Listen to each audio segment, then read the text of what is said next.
Hello नमस्कार दोस्तों, स्वागत है आप लोग का हमारे यूट्यूब चैनल में। कैसे हैं आप लोग? सब कुछ बढ़िया है। कल हम लोग फैक्टोरियल के बारे में पढ़े हुए थे, फैक्टोरियल जाने हुए थे। फैक्टोरियल आप लोगों को बता चुका हूँ। जो फैक्टोरियल आप लोग को किसी भी कंपटीशन के एग्ज़ाम में बहुत पूछता है। आज हम लोग पढ़ेंगे, आज हम लोग फ्रैक्शन पढ़ेंगे, फ्रैक्शन के बारे में जानेंगे। फ्रैक्शन क्या होता है? फ्रैक्शन किसी भी कंपटीशन के एग्ज़ाम के लिए बहुत इम्पोर्टेंट होता है। हालांकि railway, bank, SSC, CGL, CHSL ये सब के लिए बहुत ज़रूरी है। अभी 2025 में अभी बैंक का एग्ज़ाम होने वाला है, इसमें बहुत काम करेगा। तो इसलिए आप लोग से निवेदन है कि आप लोग हमारे वीडियो को अंत तक देखिएगा, हमारे वीडियो को अंत तक देखिएगा। और हमारे चैनल पर नए हैं तो चैनल को सब्सक्राइब कर जरूर कीजिएगा। चलिए हम लोग शुरू करने जा रहे हैं फ्रैक्शन। ठीक है, फ्रैक्शन के बारे में हम लोग जानेंगे कि फ्रैक्शन क्या होता है। ठीक है, हेडिंग डालना हम लोग को फ्रैक्शन।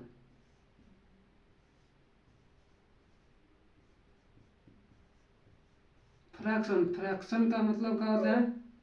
फ्रैक्शन का मतलब होता है भिन्न। फ्रैक्शन मतलब क्या होता है? भिन्न।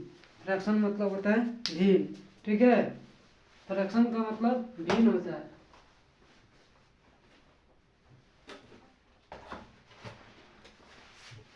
ठीक है, फ्रैक्शन का मतलब क्या होता है? फ्रैक्शन का मतलब भिन्न होता है कि भिन्न, आप लोग जानते हैं भिन्न को किस रूप में लिखते हैं? भिन्न को हम लोग किस रूप में लिखते हैं? तो सबसे पहले भिन्न को हम लोग एक्स बट्टा वाई के रूप में लिखते हैं। भिन्न को किस रूप में लिखते हैं?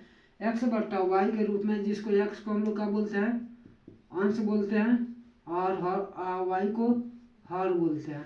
समझ में आ रहा है? यानी एक्स को हम लोग अंश बोलते हैं और वाई को हर बोलते हैं। यही हमारा क्या है? भिन्न है, फ्रैक्शन है। ठीक है, तो फ्रैक्शन के बारे में आप लोग जान गए। जैसे कि एग्जाम्पल में हो जाएगा, फ्रैक्शन में हमारा हो जाएगा, जैसे अंश हमारा हो गया 7 और हर हो गया 5, तो इसी को हम लोग क्या बोलते हैं? ये हमारा फ्रैक्शन हो गया। क्या हो गया? फ्रैक्शन हो गया। फ्रैक्शन समझ में आ गया आप लोग को? फ्रैक्शन आप लोग जान गए। अब हम लोग जानना फ्रैक्शन कि फ्रैक्शन किसे कहते हैं। ठीक है, और एक और चीज कि हम लोग फ्रैक्शन को पी बट्टा क्यू के भी रूप में लिखते हैं। फ्रैक्शन को किस रूप में? पी बट्टा क्यू के रूप में लिखते हैं, जहाँ पे मतलब वेयर जहाँ पे क्या Q is equal not zero, यानी क्यू का मान जीरो नहीं होना चाहिए। इसी को क्या बोलते हैं? फ्रैक्शन बोलते हैं। ठीक है, यहाँ तक आप लोगों को समझ में आ गया ना? अब चलिए, अब हम लोग जानेंगे कि फ्रैक्शन के कितने भेद होते हैं। ठीक है, फ्रैक्शन के कितने भेद होते हैं। आइए हम लोग फ्रैक्शन के भेद के बारे में जानते हैं। ठीक है, यहाँ पे लिख देता हूँ फ्रैक्शन।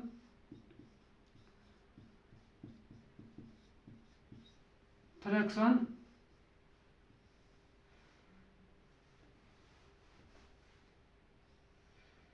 फ्रैक्शन ठीक है, फ्रैक्शन के कितने भेद होते हैं? तो फ्रैक्शन के 3 भेद होते हैं। फ्रैक्शन के कितने भेद होते हैं? फ्रैक्शन के 3 भेद होते हैं। फ्रैक्शन के कितने भेद? 3 भेद। कौन कौन होता है? तो देखिए, सबसे पहले होता है सिंपल फ्रैक्शन। पहला नंबर का आ जाएगा सिंपल फ्रैक्शन। पहला नंबर हो गया सिंपल फ्रैक्शन। और दूसरा नंबर हमारा क्या आ जाएगा? Decimal fraction. क्या आ जाएगा? Decimal fraction. Decimal fraction. Decimal fraction. और तीसरा नंबर हो जाएगा continued fraction. Continued continued fraction. समझ में आ रहा है आप लोग को? दिखाई दे रहा है ना? हाँ ठीक है, यानी देखिए फ्रैक्शन के कितने भेद? 3 भेद। कौन कौन? तो सिंपल फ्रैक्शन, जिसको बोलते हैं हिंदी में साधारण भिन्न। ठीक है, क्या बोलते हैं? साधारण भिन्न। और इसका बोलते हैं, ये पहला नंबर हो गया, और ये दूसरा नंबर हो गया, और ये तीसरा नंबर हो गया। यानी दूसरा को हम लोग क्या बोलते हैं? दशमलव भिन्न। दूसरा को क्या बोलेंगे? दशमलव भिन्न। ठीक है, यानी पहला हो गया सिंपल फ्रैक्शन यानी साधारण भिन्न, और दूसरा डेसिमल फ्रैक्शन दशमलव भिन्न। ठीक है, और तीसरा नंबर हो जाएगा कंटिन्यूड फ्रैक्शन यानी सतत भिन्न। कहा जाएगा सतत भिन्न, सतत भिन्न। ठीक है, सतत भेद आप लोग समझ गए। देखिए फ्रैक्शन के कितने भेद, फ्रैक्शन के 3 भेद, सिंपल फ्रैक्शन साधारण भिन्न, दूसरा का डेसिमल फ्रैक्शन दशमलव भिन्न, तीसरा कंटिन्यूड फ्रैक्शन सतत भिन्न। ठीक है, अब सिंपल फ्रैक्शन मतलब हो गया सिंपल फ्रैक्शन साधारण भिन्न, जैसे 3/2 हो गया, 5/4 हो गया, 7/8 हो गया, 9/4 हो गया, ये सिंपल फ्रैक्शन हो गया। और डेसिमल फ्रैक्शन हो जाएगा 0.32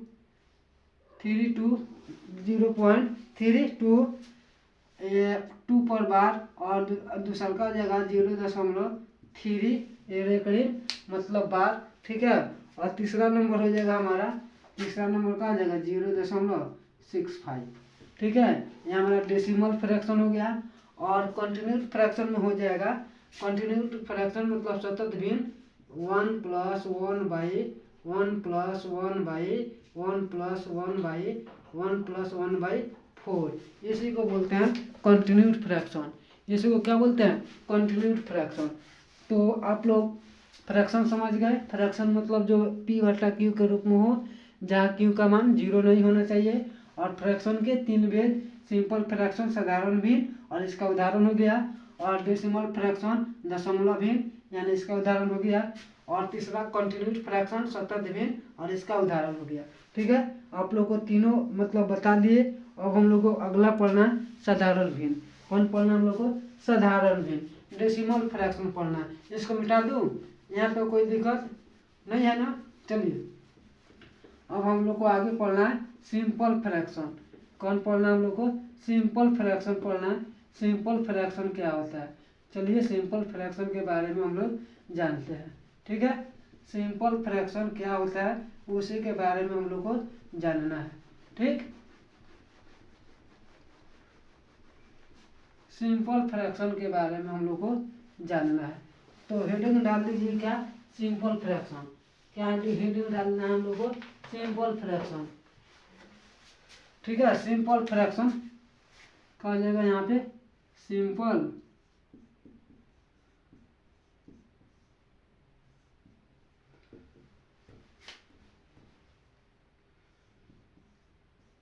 सिंपल फ्रैक्शन।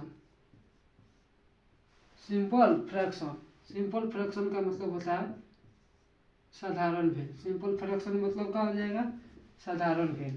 सिंपल फ्रैक्शन मतलब साधारण भिन्न। ठीक है, सिंपल फ्रैक्शन का मतलब क्या हो जाएगा, साधारण भिन्न। सिंपल फ्रैक्शन का मतलब साधारण भिन्न। ठीक है, सिंपल फ्रैक्शन का मतलब साधारण भिन्न।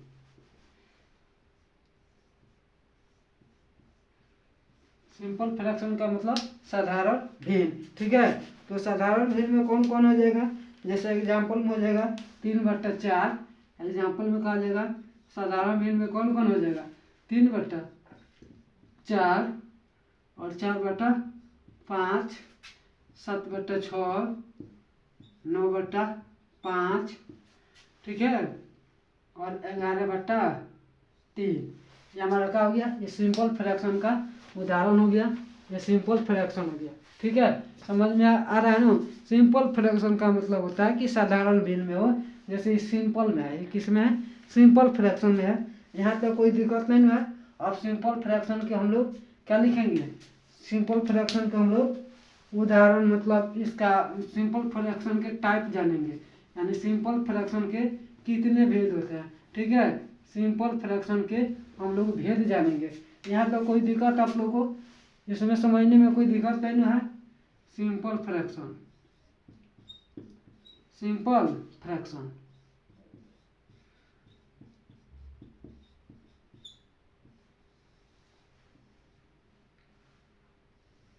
Simple fraction. सिंपल फ्रैक्शन का मतलब होता है साधारण भिन्न।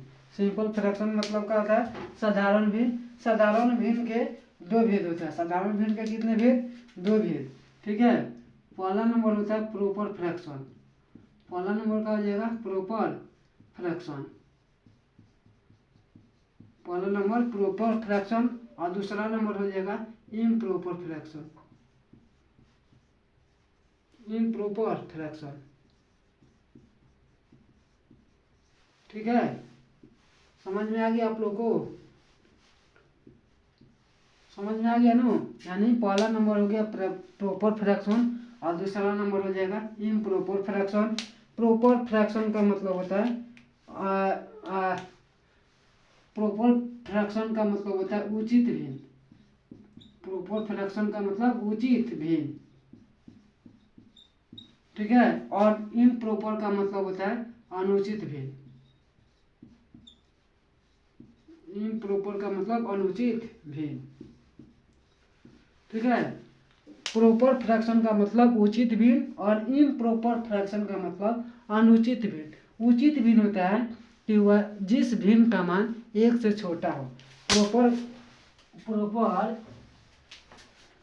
प्रॉपर भिन्न का डिफिनीशन का हो जाएगा, इसका डिफिनीशन हो जाएगा, सॉरी, इसका डिफिनीशन हो जाएगा जिस भिन्न का मान, क्या लिख देंगे, जिस भिन्न का मान, जिस भिन्न का मान, जिस भिन्न का मान एक हो, जिस भिन्न का मान एक हो उसे प्रॉपर फ्रैक्शन कहते हैं, उचित भिन्न कहते हैं। और अनुचित भिन्न में हो जाएगा, अनुचित भिन्न में हो जाएगा कि जिस भिन्न का मान, क्या लिखेंगे, जिस भिन्न का मान, क्या लिखेंगे, जिस भिन्न का मान, जिस भिन्न का मान, जिस भिन्न का मान एक से, जिस भिन्न का मान, सॉरी, जिस भिन्न का मान, यहाँ पे जिस भिन्न का मान एक से छोटा हो, जिस भिन्न का मान क्या हो जाएगा, एक से छोटा हो, छोटा बढ़िया से लिख दे रहा हूँ,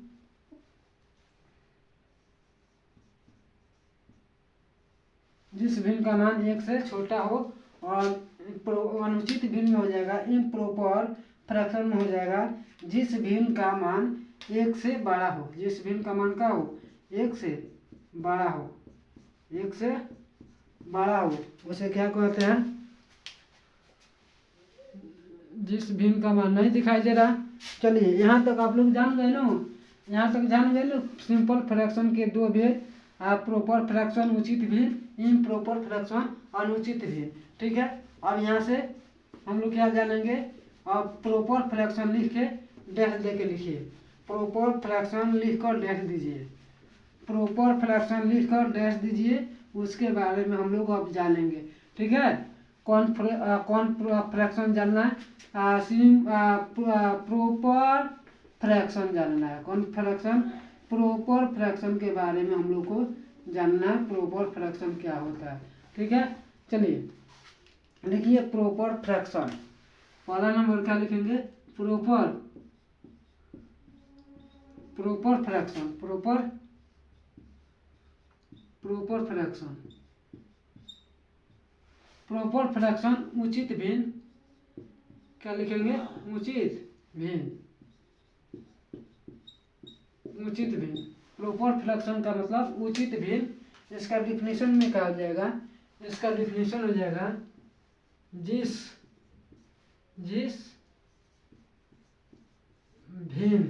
भिन्न का, जिस भिन्न का मान, जिस भिन्न का मान एक से छोटा हो, जिस भिन्न का मान एक से छोटा हो, ठीक है, जिस भिन्न का मान एक से छोटा हो उसे उचित भिन्न यानी प्रॉपर फ्रैक्शन कहते हैं। जैसे कि एग्जाम्पल में क्या लिखेंगे हम लोग, जैसे एग्जाम्पल में हो जाएगा x बटा वाई, x बटा वाई क्या हो जाएगा, x बटा वाई से बड़ा एक हो जाएगा, मतलब एक से क्या हो, छोटा हो। मतलब x बटा वाई, मतलब x y का होगा x बटा वाई 1 से छोटा होगा।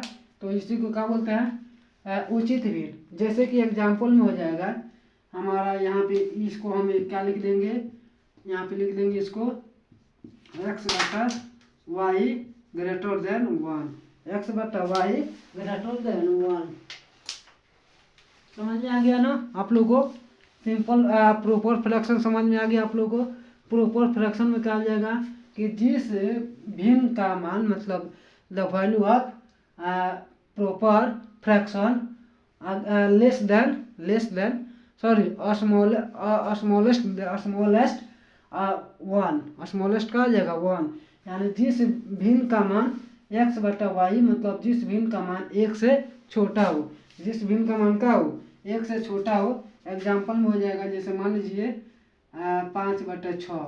देखिए 5/6 जो है 1 से छोटा है ना, और दूसरा का हो जाएगा 3/4, 1 से छोटा है। और उसके बाद हो जाएगा उसके बाद क्या हो जाएगा 4/8, ये भी 1 से छोटा है। फिर हो जाएगा 6/7। ये क्या है सब, ये प्रॉपर फ्रैक्शन है। प्रॉपर फ्रैक्शन का मतलब हो गया कि जिस भिन्न का मान 1 से छोटा हो। तो देखिए यानी जो हर जो है मतलब अंश है, हर से छोटा है ना, यानी क्या है 1 से छोटा है। ये भी क्या है, ये भी 1 से छोटा है, ये भी 1 से छोटा है, ये भी क्या है 1 से छोटा है।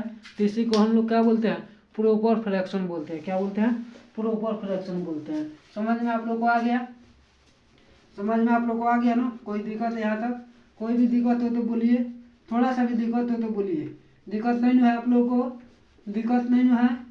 बन जाएगा ऐसा सवाल, ऐसा सवाल आएगा तो बन जाएगा। अगर पूछ देगा सवाल में तो आप लोग बता सकते हैं, कोई दिक्कत नहीं है। ये सवाल बहुत इम्पोर्टेंट है। ये सवाल एसएससी या बैंक में हो, रेलवे में हो, किसी भी एग्जाम में ये सवाल बहुत पूछता है। आप लोग इसको बढ़िया से इसको आप लोग याद कर लीजिएगा, ठीक है? और बढ़िया से समझ लीजिएगा, ये बहुत एग्जाम में पूछता है, ठीक है? आप लोग इसको ध्यान में रखिएगा, ठीक है? आप लोग इसको ध्यान में रखिएगा, बहुत इम्पोर्टेंट है। आप लोगों को ध्यान में इसको रखना है, ठीक है? आगे बढ़ जाए। अब हो गया हमारा इम्प्रॉपर फ्रैक्शन। क्या हो जाएगा, इम्प्रॉपर फ्रैक्शन। इम्प्रॉपर फ्रैक्शन के बारे में हम लोग को जानना है। इम्प्रॉपर फ्रैक्शन, इम्प्रॉपर फ्रैक्शन या इम्प्रॉपर फ्रैक्शन बोलिए, या मिक्स फ्रैक्शन, या मिक्स फ्रैक्शन, इसको मिक्स फ्रैक्शन भी बोलते हैं। इम्प्रॉपर फ्रैक्शन बोलिए या मिक्स फ्रैक्शन बोलिए, ठीक है? बात एक ही है। इम्प्रॉपर फ्रैक्शन बोलिए या इम्प्रॉपर फ्रैक्शन बोलिए या मिक्स फ्रैक्शन बोलिए, एक ही है। यानी इसका मतलब होता है अनुचित भिन्न, अनुचित भिन्न या मिश्र भिन्न, या मिश्र भिन्न, या इसको क्या बोलेंगे, मिश्र भिन्न, ठीक है? मिश्र भिन्न बोलेंगे। क्या बोलेंगे इसको, मिश्र भिन्न बोलेंगे। क्लियर हो गया? समझ में आ गया यहाँ तक? यानी देखिए अब इसका डिफिनीशन हमारा क्या हो जाएगा, इसका डिफिनीशन हो जाएगा कि जिस भिन्न का मान, क्या हो जाएगा, जिस भिन्न का मान, जिस भिन्न का मान 1 से बड़ा हो, जिस भिन्न का मान क्या हो 1 से बड़ा हो, उसे क्या बोलते हैं? जैसे मान लीजिए x बटा वाई ग्रेटर देन 1, ठीक है? यानी जिस भिन्न का मान क्या हो 1 से बड़ा हो, उसे अनुचित भिन्न बोलते हैं। उसे क्या बोलते हैं, अनुचित भिन्न बोलते हैं। अनुचित भिन्न आप लोगों को समझ में आ गया ना? अनुचित भिन्न में कोई दिक्कत आप लोगों को नहीं है? अनुचित भिन्न समझ गए कि जिस भिन्न का मान 1 से बड़ा हो, उसे क्या कहते हैं, अनुचित भिन्न बोलते हैं। जैसे कि एग्जाम्पल में हमारा हो जाएगा 6/5। देखिए 1 से बड़ा है ना 7/6, ये भी क्या है 1 से बड़ा है। 9/5, ये भी क्या है 1 से बड़ा है। फिर हो जाएगा और हम लिख देता हूँ आप लोग को, जैसे कि मान लीजिए 3/2, ये भी क्या है अनुचित भिन्न है, इम्प्रॉपर फ्रैक्शन है। देखिए 1 से बड़ा है ना, ये सब क्या है 1 से बड़ा है। तो यहाँ तक आप लोग को समझने में कोई दिक्कत, यहाँ तक आप लोग को समझने में दिक्कत नहीं ना है, कोई भी दिक्कत नहीं ना है। अब चलिए अब इसके बारे में हम लोग मेन चीज़ समझने जा रहे हैं। यहाँ तक आप लोग को दिक्कत नहीं ना है, थोड़ा सा भी दिक्कत नहीं ना है, कोई भी दिक्कत नहीं ना है। दिक्कत हो तो बोलिए, थोड़ा सा भी दिक्कत हो तो बोलिए, कोई भी दिक्कत हो तो बोलिए, दिक्कत आप लोग को नहीं ना है। देखिए मिक्स फ्रैक्शन इम्प्रॉपर फ्रैक्शन बनता कैसे, मिक्स फ्रैक्शन बोलिए या मिक्स फ्रैक्शन बोलिए या इम्प्रॉपर फ्रैक्शन बोलिए, ये बनता कैसे है वही हम लोग को जानना है।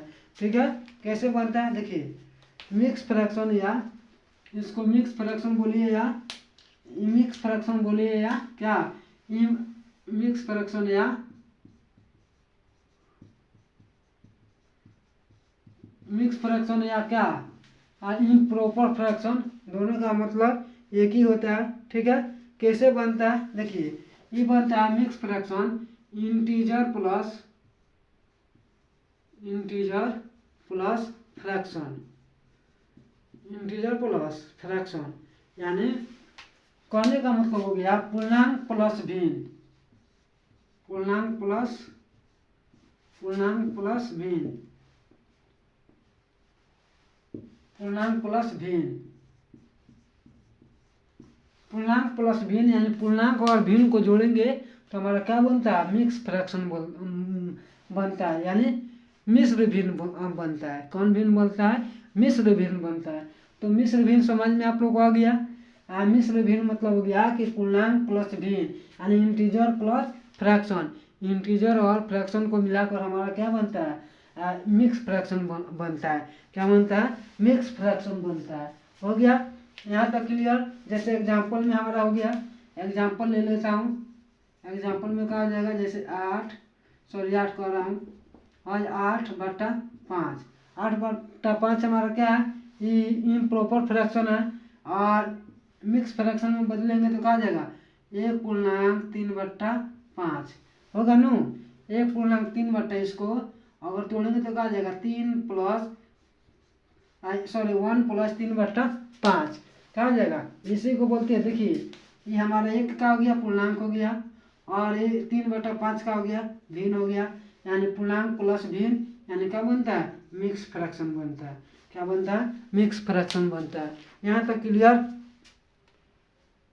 यहाँ तक क्लियर हो गया आप लोग को, कोई दिक्कत यहाँ तक नहीं है ना, कोई भी दिक्कत नहीं है, दिक्कत नहीं है, थोड़ा सा भी दिक्कत नहीं है, मिटा दो इसको।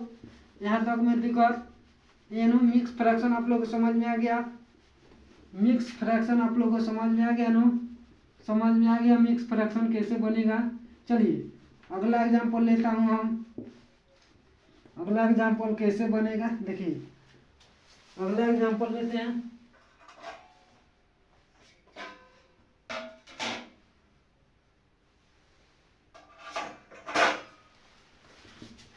अगला एग्जांपल लेते हैं कैसे बनेगा देखिए,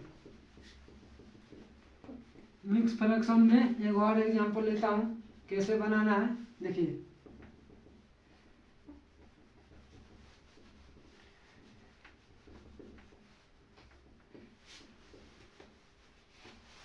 मिक्स फ्रैक्शन में हो जाएगा जैसे, एक और हो जाएगा जैसे 16 +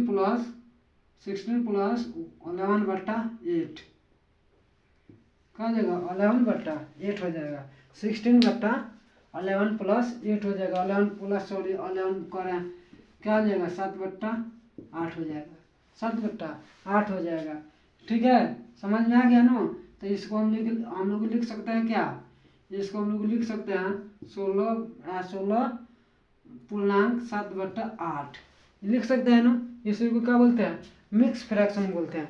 क्या बोलते हैं इसको मिक्स फ्रैक्शन बोलते हैं। ठीक है, अगला देखिए, जैसे एक और है एग्जाम्पल 3.7/9, 3.7/9 है ना। तो हम लोग इसको क्या लिख सकते हैं, 3 + 7/9 ऐसे लिख सकते हैं ना। ये हमारा क्या हो गया, मिक्स फ्रैक्शन, मिश्र भिन्न। अगर लेकिन वही चीज अगर x बट्टा सॉरी क्या लिख देंगे इसको, देखिए लिखेंगे x/y/z। तो क्या हम लोग x + y/z में लिख सकते हैं, बताइए। तो अगर इस संख्या ये कॉन्सोनेंट है मतलब संख्या में है, तो हम लोग 3 + 7/9 लिख दिए। लेकिन ये x/y/z है तो x + y/z हम लोग लिख सकते हैं, बताइए। नहीं लिख सकते हैं, इसको नहीं लिख सकते हैं। क्यों नहीं लिख सकते हैं, क्योंकि वेरिएबल है। वेरिएबल को पूर्णांक में रहेगा तो कैसे तोड़ते हैं, इसको तोड़ते हैं कैसे, देखिए इसको हम लोग तोड़ते हैं। यहाँ पे लिख देता हूँ, इसको डैश दे के लिख देता हूँ x × y/z, यानी xy/z ऐसे लिखते हैं। अगर वेरिएबल में रहेगा, कोई भी अगर अंक वेरिएबल में रहेगा तो हम लोग ऐसे बनाएंगे, समझ में आ गया, हम लोग ऐसे बनाएंगे। और कॉन्सोनेंट में रहेगा तो हम लोग ऐसे बनाएंगे, समझ में आप लोगों को आ गया। वेरिएबल में कैसे रहेगा तो किस वेरिएबल में रहेगा तो कैसे बनाएंगे, और कॉन्सोनेंट में रहेगा तो कैसे बनाएंगे। यहाँ तक समझ में आ गया आप लोग को, कोई दिक्कत नहीं है ना। चलिए आगे बढ़ जाए हम लोग। यहाँ तक आप लोगों को समझने में कोई दिक्कत नहीं है ना, यहाँ तक दिक्कत नहीं है आप लोग को समझने में। बन जाएगा अब आप लोग से सवाल, ऐसा सवाल अब आप लोग से बन जाएगा, कोई दिक्कत नहीं होगा, कोई भी दिक्कत नहीं होगा। ऐसा सवाल अब आप लोग से बन जाएगा, ठीक है।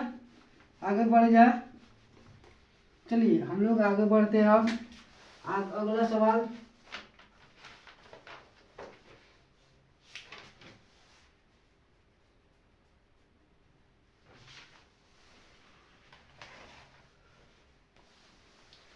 अगला एक सवाल लेता हूँ, आप लोगों को बताना है, ठीक है। कि देखिए अगर हम सवाल लेते हैं 3.5/4 हो गया, और दूसरा का हो गया a = x = 4, y = 5, z = कितना 6। तो देखिए हम लोग को इसको निकालना है क्या, कि इसको निकालना हम लोग को कि 3 + 5/4 + x × y/z, यानी x/y/z। तो आप लोग निकाल सकते हैं, सवाल है। अगर ऐसे देगा तो बना सकते हैं। कैसे बनाएंगे, देखिए सबसे पहले हम लोग क्या करेंगे, इसको तोड़ेंगे। तो इसमें गुना करेंगे तो क्या जाएगा, 4 × 3 = 12, 4 × 12 = 5, 17/4 ये तो हो गया। अब इसके बाद क्या आ जाएगा, प्लस x पूर्णांक y/z है तो x कितना है 4, y कितना हो गया 5, और z कितना हो गया 6। तो ये बताइए हम लोग इस फॉर्म में तोड़ देंगे, नहीं। कैसे तोड़ेंगे हम लोग, देखिए इसको तोड़ेंगे हम लोग 17/4 + 4 × 5, 4 × 5/6 ऐसे तोड़ेंगे। इसको काटिए, 2 दूना 4 और 3 दूना 6, यानी कितना हो जाएगा, यहाँ पे बराबर देकर लिखता हूँ, यानी 17/4 + 5 दूना 10/3। अब समझ में आ गया। अब इसे बनाएंगे और इसको जोड़ेंगे, तो जोड़ेंगे तो कितना आ जाएगा 12। तो ये कितना आ जाएगा 17 × 51 + 3 × 4 = 12, 10 × 40 जोड़ेंगे तो कितना आ जाएगा, यानी 1 5 × 9 / 12। इसको तोड़ेंगे तो कितना आ जाएगा, 12 × 72, 12 × 8 = 96, 12 × 7 = 84, 84 और 7, यानी 12 × 7 = 84, 7 पूर्णांक 7/12, यानी 7/7/12 ऐसे होगा, ये आंसर होगा। समझ में आप लोग को आ गया ना? समझ में आप लोग को आ गया? कोई दिक्कत नहीं है ना? थोड़ा सा भी कोई दिक्कत नहीं है ना? अब सवाल बन जाएगा। समझ में आ गया? आप लोग को बारी बारी से बता दिया हूँ। एक सवाल देता हूँ, आप लोग को बना के लेके आना है, ठीक है? एक सवाल दे रहा हूँ, आप लोग को बना के इसको लेके आना है, ठीक है? कितने लोग बना देंगे? सभी लोग बना देंगे। समझ में आ गया है? अब ऐसा सवाल रहेगा तो आप लोग बना दीजिएगा। ऐसा सवाल रहेगा तो आप लोग बना दीजिएगा ना। चलिए एक सवाल देता हूँ, आप लोग को बना के लेके आना है, ठीक है? एक सवाल देता हूँ, आप लोग को बना के लेके आना है, ठीक है? चलिए ये ऐसे ही रहेगा, एक्स वाई रहेगा। यहाँ पे लिख देता हूँ आप लोग को, एक्स बराबर 3, वाई बराबर 4 और जेड बराबर 9, ठीक है? इसको बना के लाना है और इसको लिख देता हूँ आप लोगों को 7/5/4 हो गया। हमको निकालना क्या है? देखिए 7/5/4 प्लस x/y/z, इसी का मान निकाल के लाना है आप लोगों को, ठीक है? बहुत इम्पोर्टेंट सवाल है, आप लोग को इसको बना के लेके आना है, ठीक है? बन जाएगा, आप लोग से बन जाएगा ना? आशा करता हूँ कि आप लोग से बन जाएगा और जितना भी मैं पढ़ाया हूँ आप लोग को समझ में आया होगा, ठीक है? समझ में आया है तो अगर आप लोग हमारे चैनल पर नए होंगे तो चैनल को सब्सक्राइब जरूर कीजिएगा, ठीक है? और बेल घंटी को बजा दीजिएगा, ठीक है? ताकि और भी नए वीडियो आप लोग के पास मैं पहुंचाता रहूं, ठीक है? तो आज के लिए इतना ही, फिर मिलेंगे हम लोग कल। Thank you very much.